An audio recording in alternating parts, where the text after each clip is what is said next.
ये रहेगी कि जिन घरों में किसी प्रकार का नज़र दोष है, किसी प्रकार का ग्रह क्लेश है, किसी प्रकार की बाधा है, तो उनको चाहिए कि 125 ग्राम राई ले लें, उसके अंदर 7 लौंग 7 काली मिर्च डाल लें और अपने सिर से एंटी क्लॉकवाइज घुमाकर और ये होलिका के दहन में डाल दें, तो ये बहुत ही ज़्यादा शुभ रहेगा।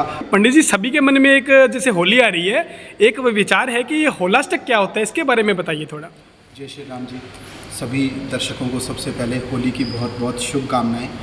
और होलाष्टक की जैसे आपने बात की है, होली से 8 दिन पहले फाल्गुन शुक्ल अष्टमी के दिन से लेके और होलिका के दहन तक का जो समय होता है उसको होलाष्टक कहा जाता है, जिसमें सभी शुभ कार्य निषेध माने जाते हैं।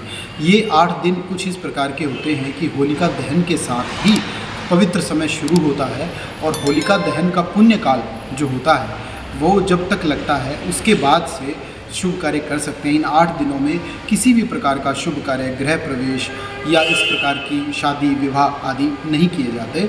इसको विशेष रूप से त्याज्य माना जाता है। पंडित जी, एक जैसे होली आ रही है तो उसका शुभ मुहूर्त क्या रहेगा होलिका का? देखिए, होलिका दहन में इस बार जो मुहूर्त बन रहा है वीरवार को बन रहा है। वीरवार को रात्रि में 10:39 तक भद्रा रहती है और भद्रा निषिद्ध काल के अंदर ही अमूमन होलिका दहन किया जाता है।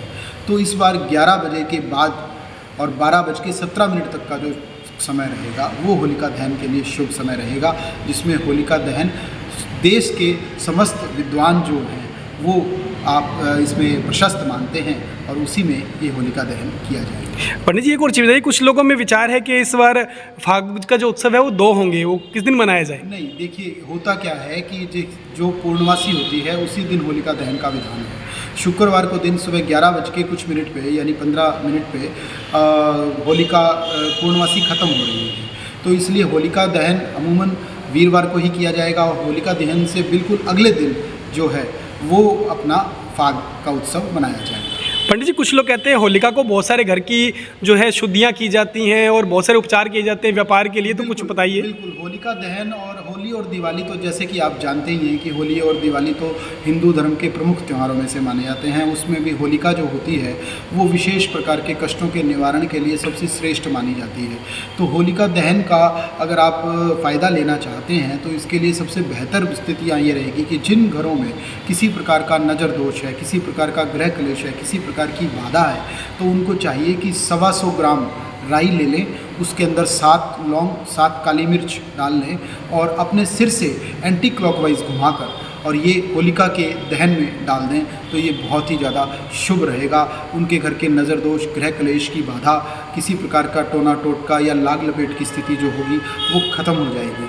इसके साथ साथ एक और विशेष चीज़ मैं आपको बताना चाहता हूँ कि जिन भाई बहनों को स्वास्थ्य में दिक्कत रहती है, शरीर में किसी प्रकार की व्याधि है या लंबी बीमारी से जूझ रहे हैं, उनको चाहिए कि वो काले और सफ़ेद तिल 100 ग्राम ले लें और अपने पास अपने सिरहाने रख लें होलिका दहन से 1 दिन पहले और 24 घंटे तक वो आपके सिरहाने पड़े रहें। अगले दिन उन्हें सिर से एंटी क्लॉकवाइज 7 बार घुमा के जलती होलिका में डालने से आपके शरीर की व्याधि कष्ट जो होता है वो दूर होता है और आपको बहुत ही ज़्यादा स्वास्थ्य की प्राप्ति होती है।